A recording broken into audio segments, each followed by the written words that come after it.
I got to ask you this. So 2 weeks ago, we had on Brett Crozier, and I asked him something that really you would be the better guy to ask, because he didn't give me really that much of an answer, or I didn't learn anything beyond what I already had in mind. We've been talking about air shows. We were talking about the Thunderbirds and the Blue Angels. I got to see, so they do switch off every year at Jones Beach. I'm here on Long Island. Actually, I was in Connecticut the last time we spoke. I'm glad to be back here, but I go to that every year. This year it was the Thunderbirds. Year before it was the Blue Angels, and I've seen all of them. But it's funny because it's a year apart, so it's hard to judge what the difference is between the two.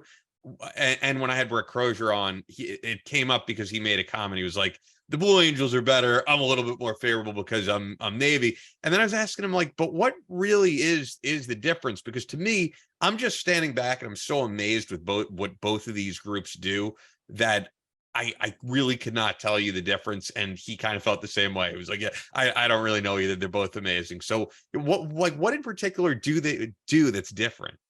So they both have after different jets. F-18, I used to think was a sexy jet until I saw an F-16. But like when you actually look at an F-18, like, God, this thing is like ugly and bumpy and slow and big. But different routines. I will say this. So I actually had with Paco from the Merge podcast. I think I've interviewed him too. What's his last name again? Paco Benitez. He's got the Merge newsletter. Okay. If people are a defense, they like know what's going on. Paco puts out a phenomenal newsletter. Okay, I'm thinking of someone else, but okay. But yeah, so I get it. Like it's a great newsletter. He also has a podcast. So we actually did a joint interview with the Thunderbird commander and the XO of the Blue Angels. This was a few months back. Nice. And I honestly, like, I was always with the Blue Angels because I was an Air Force guy, single ship demo team. So you wouldn't send single ship F-16 with the Thunderbirds because you just show them up. I mean, F-16, like my job was to go rip the wings off every day. The Thunderbirds, the Blue Angels flying in close formation, which is incredibly challenging and very impressive to watch, but had them on there. And I was like, oh, man, like when you go to air, like, it is a pain to deal. Like there's a big organization. They got a lot of things and a lot of needs. Everyone kind of jokes they're prima donnas, et cetera. They're all great individuals. But I always like watching the Blue Angels. I was around them a lot. I thought the Blue Angels put on a better show. It was a much tighter formation. And so when, I'm looking at the wingtip overlap, I'm looking when they actually have GoPros in there, you see how far how close the canopy is underneath. And so as, a pilot flying in formation, I'm thinking about the burbles and things that, what one little bump and you smack wings. I think the Swiss team actually just had a collision last week in their F5s. Wow. So how close? Because I asked Brett Crozier this as well, but you're more well-versed. How close are they getting? In those about 18 inches. Wow. I mean, it is close. And again, if the air is a little rough or if they go through some, which I've seen, I've been to the Memorial Day Air Show, and you're like, how are they doing this? The weather is terrible.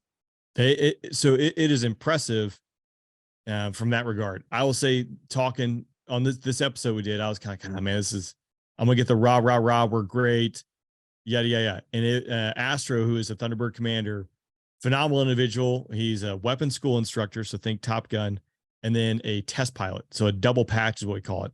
I don't know. There might be like one, or he might be it in the Air Force now. It happens very rarely.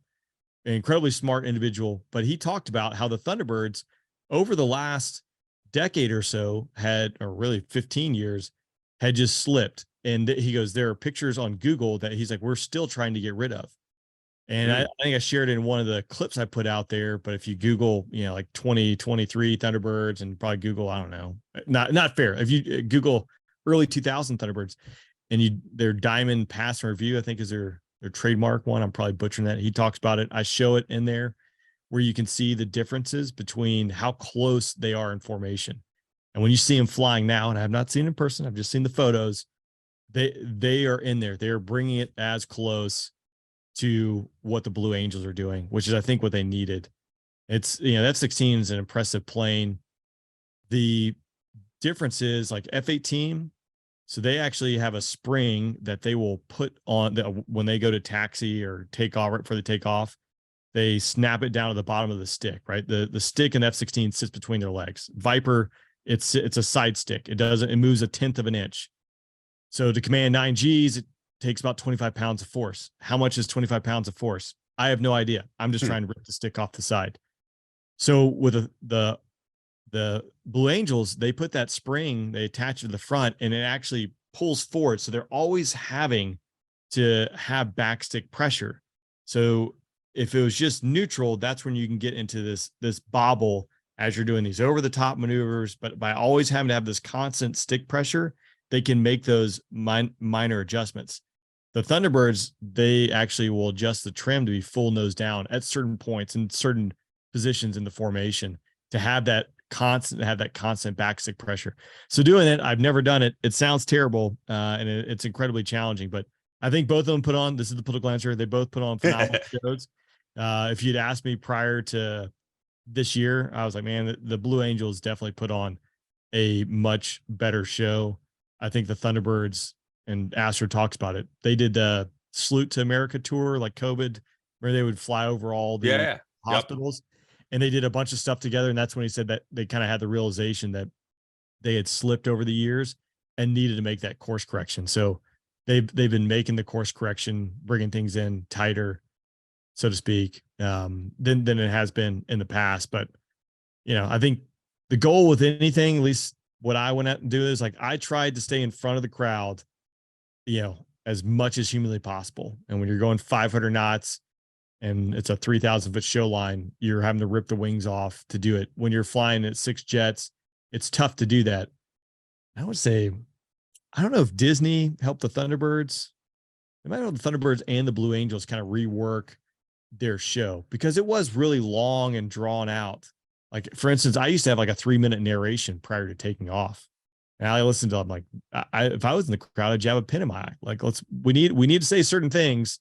So let's do 45 seconds to a minute. We hit all the highlights, and we'll inject all the other propaganda throughout the rest of the You know what's interesting? If you go to the Jones, have you ever, I know you said you never flew it when we asked last time. Have you ever gone to the Jones Beach Memorial Day Air Show?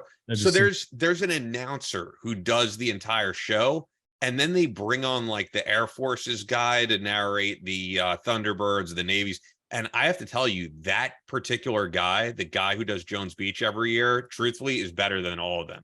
I'm like, this guy is just, I want to hear his voice the entire time. Yeah. He's just got a great voice. He might not be as knowledgeable as them, I don't know, but he just does a very good job every year. Well, and it does keep you engaged, because I always tell people, if you're watching on the beach and you can't hear it, it's not the same. Right. It is a team member. It is a pilot. So the Blue Angels, they do 7, 6, 5. So you start out as the narrator, and then you go to number 6, and then you go to number 5. 5 and 6 are the solos.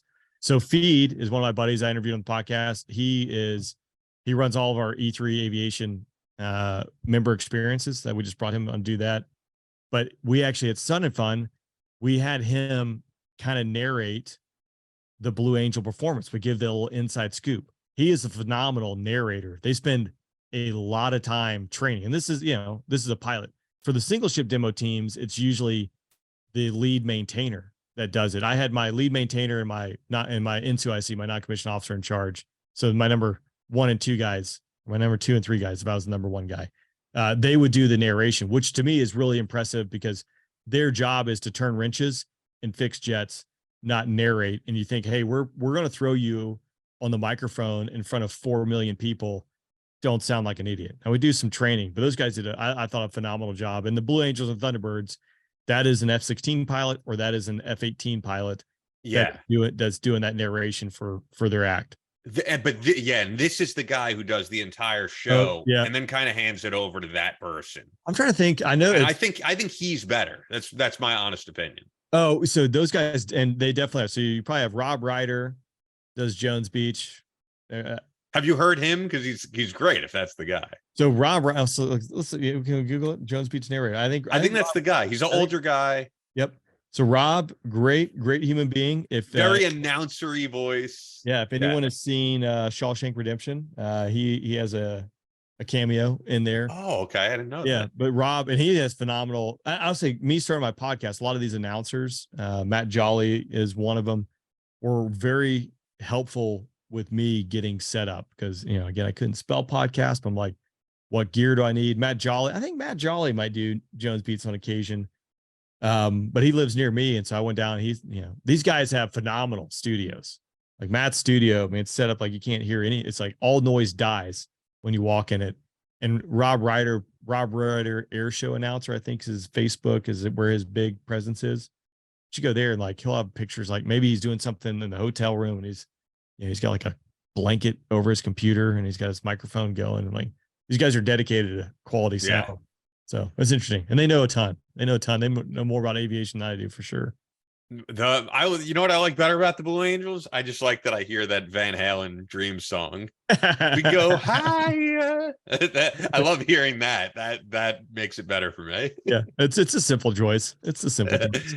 I mean, that was a lot of people's introduction to the Blue Angels, though, was that music video, because that had the Blue Angels. And it's funny. I'm a big Van Halen fan. I bought the Van Halen Greatest Video Hits DVD way back, which I still have. I'll still occasionally pop in. And I guess because of like a clearance or something for the Dreams video, it's not the Blue Angels. It's just like video of them doing a live performance in the background. So, that's a bummer. Yeah, no, I still find it on YouTube, but yeah. Yeah, I get it. It's good stuff, man. It's good stuff. Yeah.